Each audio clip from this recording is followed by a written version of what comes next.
โอ้สอบปลาข้าว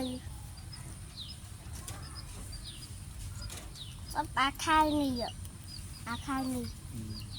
เรื่องอาข้าวปุยเยอะมือลังเชียม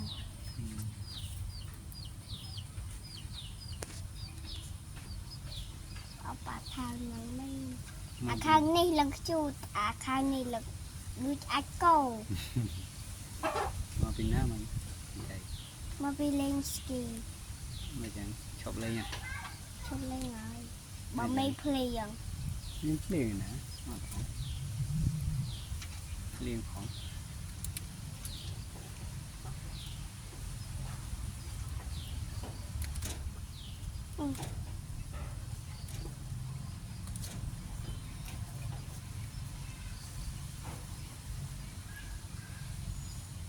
จะมาปองเตียละของคนมันมีจมูกเนาะโอ้ปองเตียละของโง่ต้องจะบอกเวีย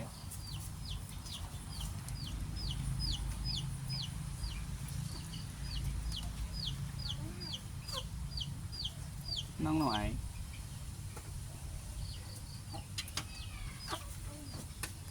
เคยอ่ะ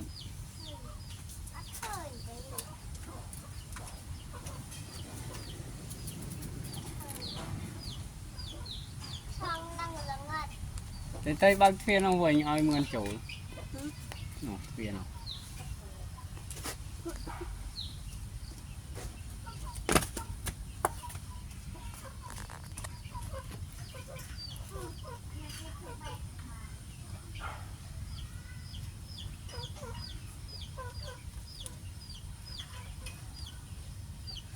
บ้าแม่นไอ้บัดเตะบ้า